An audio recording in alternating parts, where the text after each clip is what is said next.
क्या कर रहे हो? छत पे जाके अखबार पढ़ूंगा। बस यही करो। तुम्हें पता भी है कि बहू क्या गुल खिला रही है?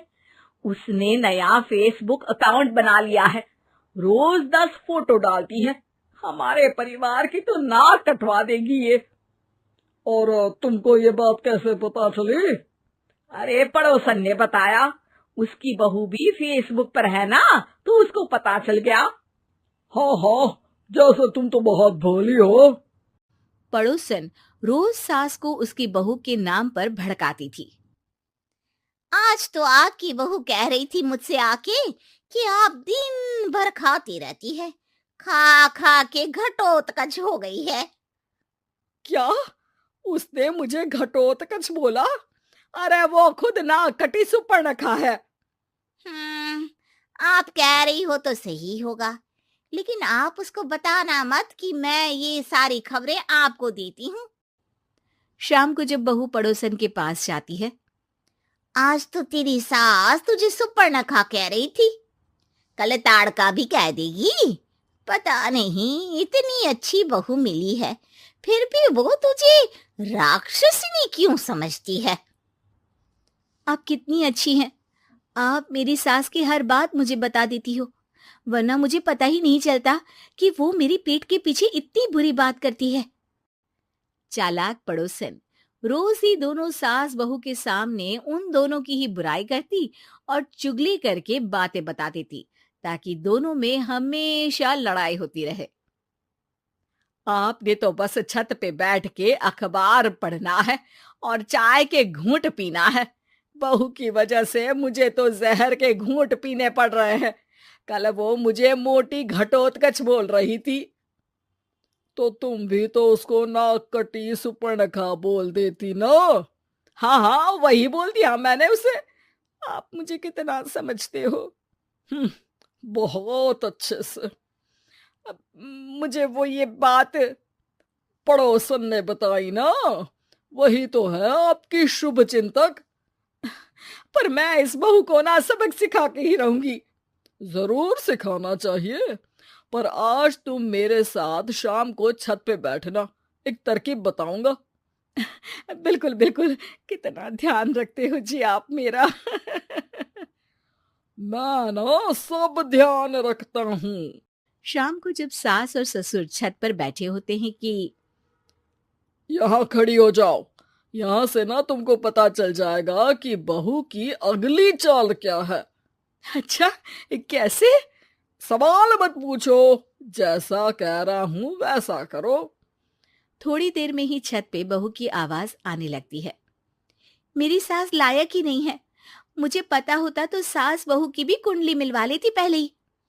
तेरी सास तो मुझे भी पसंद नहीं है। मेरे पास जब भी आती है तेरी बुराई करती रहती है। कभी सुपर्णखा कहती है, कभी हिडिंबा कह के कामचोर भी बोलती है, अरे कभी कभी तो चुगलखोर भी बोल देती है। काश आप जैसी होती मेरी सास।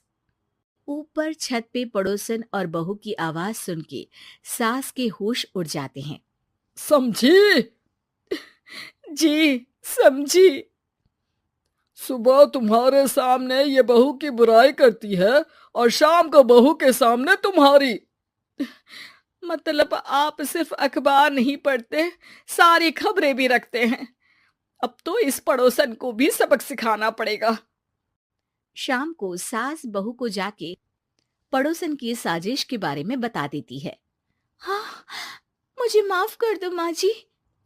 तुम भी अपनी माँ जी को माफ कर दो, इन्होंने भी तो तुमको बहुत कुछ कहा है। अरे बस बस, अब ये सोचो कि पड़ोसन को सीधे कैसे करना है।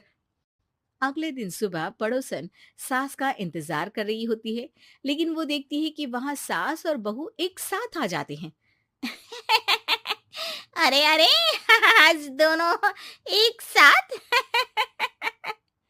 हाँ, सोचा कि बहू की पीठ पीछे बुराई करने से क्या फायदा, मुंह पे ही बोलती हूँ मैं। हाँ, मैंने भी सोचा आपको 2 बार मेहनत करनी पड़ती है, एक ही बार में काम खत्म कर लोगी। हैं? वो मैं आप लोगों को कैसे पता चला? क्योंकि ऊपर वाला सब देख रहा है। पड़ोसन ऊपर देखती है, वहां ससुर खड़े होकर हंस रहे होते हैं। मतलब आप हमारी बातें सुन लेते थे? हाँ, सुन लेता था और मजे भी लेता था। आपको तो शकुनी होना चाहिए। क्या चाल खेली है आपने, एकदम सास बहू के सीरियल जैसी। तो बताओ पड़ोसन जी, मेरी बहू ने आपसे अब मेरे बारे में क्या बोला? यही बोला कि सास बहुत अच्छी है, बहुत ध्यान रखती है। अच्छा, और सास ने मेरी क्या बुराई की? नहीं ना की बुराई, हमेशा तारीफ करती है। भगवान सबको ऐसी सास दे। मेरी गलती है जो मैंने आप लोगों में आग लगाने की कोशिश की। पर छत पे लगा हुआ सीसीटीवी यानी कि शर्मा जी सब देख रहे थे। हाँ जी, मुझे माफ कर दीजिए। माफ क्या, आपको तो अब हम साफ ही कर देंगे अपने वालों की लिस्ट से। आज से आपकी और हमारी बात बंद, लेकिन बुराई जारी रहेगी। अब आपकी हरकत के बारे में पूरे मोहल्ले को बताना तो पड़ेगा ना आंटी जी।